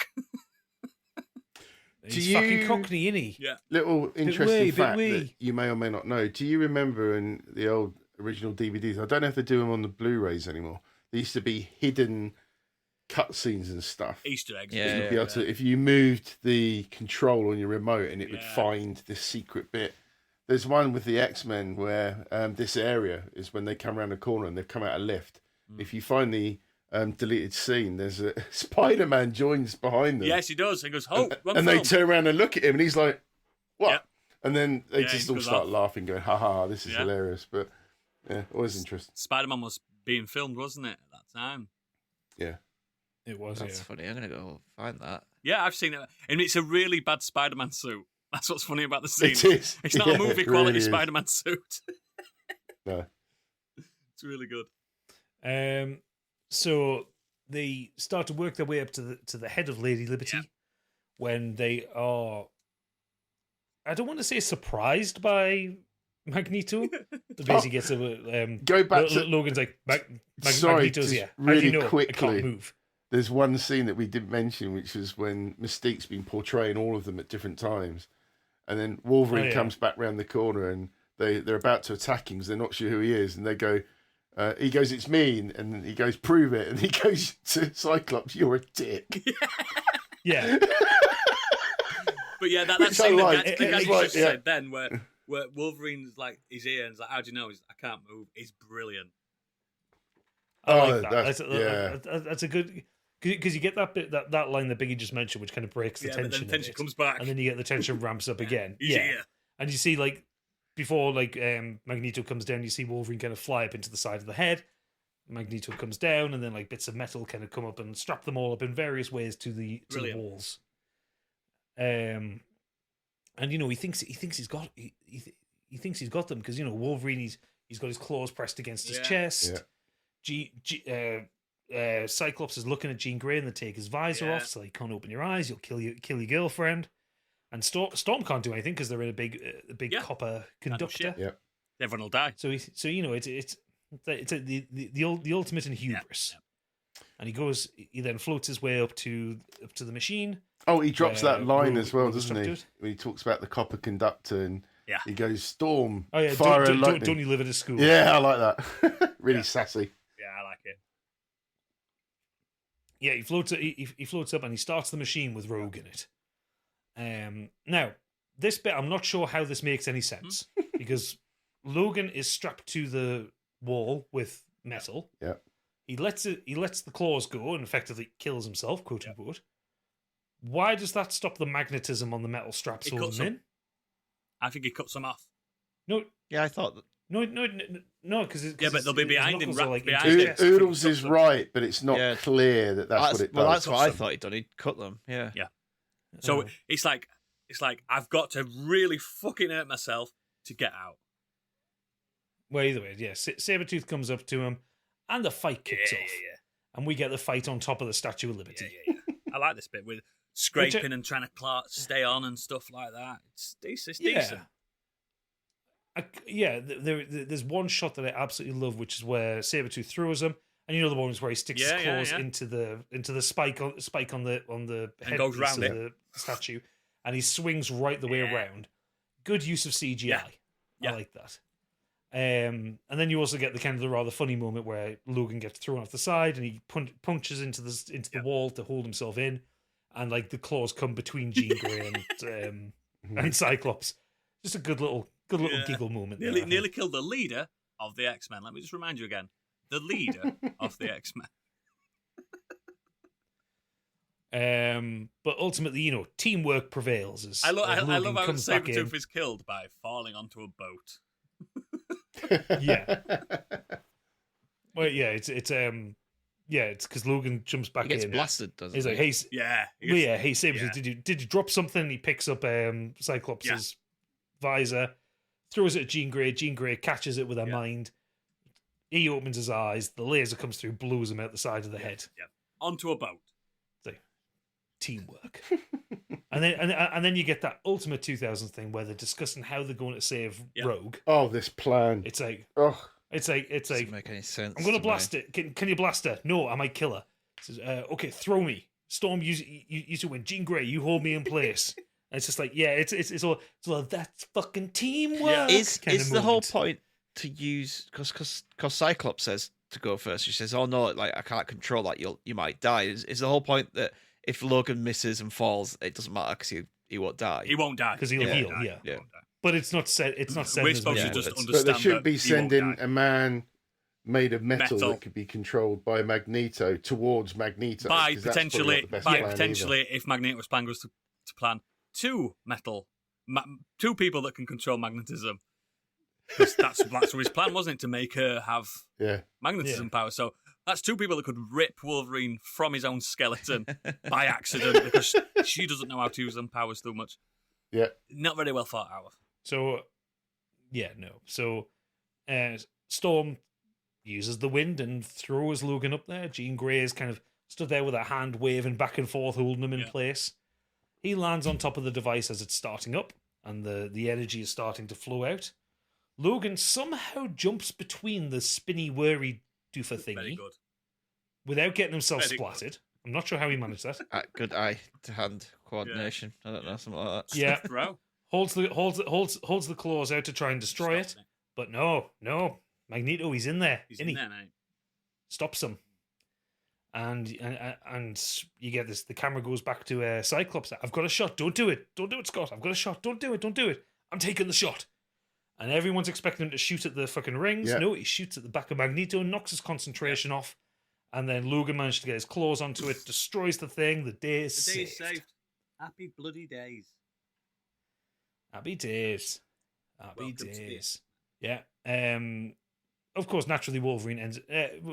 Actually, no. The last bit of it you get is that we think Rogue is dead. We have this rather emotional moment with Wolverine, the most emotion he's shown all film. Yeah. As he rests his head on her and he's crying, and the energy starts to sap away Don't from forget him. her hair. Her hair she's- becomes all white as well. Oh yeah, she's got a little white streak in her hair. But she's sapping so much energy from him. All the wounds that he's taken on this mission come back, reopen. I like that. Claw marks on his face. Mhm. Yeah, the wounds through his chest. And is he dead or is he not? Is he immortal? No, yeah. Because both Xavier and Wolverine at the same time recover from their comas. Like that. Because that's how comas work. It's a schedule of when you The come out of mutant your coma. comas are different. Oh, I'm sorry, he's ready to come out of his coma, but it's 10:01. He's got to wait till 10 o'clock the next morning. He'll be in his coma for another 24 hours. By watching the news, they learn that Mystique has escaped the island. As she's now dressed as Senator Kelly. Bit We of get that pointless flash of the yellow information eyes. for you as well. In the news report afterwards, as well as it continues, it's revealed that Henry Gyrich was killed by a bear attack. Yes. It's actually Sabretooth Yeah, killing him in Sabretooth. the woods. Also, Yep. Oh, Xavier. also, why does no one else notice those yellow eyes yeah. on the news? Why does no one else know his And- yellow eyes? Major plot hole. If this was Magneto's plan to get someone in power, why didn't you just use Mystique in the beginning and get rid of Senator Kelly straight away? Because it works. This works. Mystique is now a So- senator. Mystique could be anyone. She could be the fucking president. So Xavier gives Wolverine a lead to his past, an abandoned military installation in Canada. And then he goes to visit Magneto in the plastic prison, Love it. where they get to whack significant Yeah. for a little bit. Yeah, I On think human rights. Professor X loves the fact that he's got his friend back, that he knows he can't harm him now because he's got plastic chess. Yeah. Yes. I don't know why he wasn't allowed a wooden chess pot, because he'd be fine with that. Aesthetic. It's aesthetic. Yeah, And there's got to throw- be throw off some the metal room for feng somewhere shui. in that whole area. Nope. No, it's a completely plastic prison. Plastic guns and lot. But yes. So, and that is the end of the film. It is the end of the film. So, right. So thanks for Gadget for recapping that so elegantly. Let's have a little, because we ain't got much left on this film, on this episode. What would you say? And I'm going to ask you this, Stig and Biggie, while Gadget comes back. What would you say is the highlight of the film? I think we're all in agreement on that. Oh, actually. the train. train sequence leading up to the whole police cars and the bullet and everything. All of that section. Yeah. That involves Magneto, basically.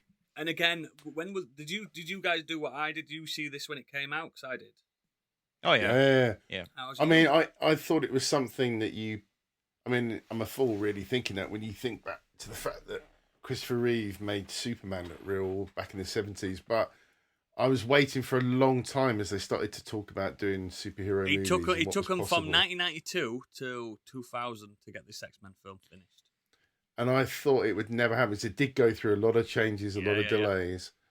Didn't And it still blew me away that in general, back then, I absolutely loved it. I can nitpick at it now and say, yeah, that's wrong. That doesn't look great. But overall, I was happy regardless as of pie what when I saw people think as well, Blade didn't launch the superhero films. This did.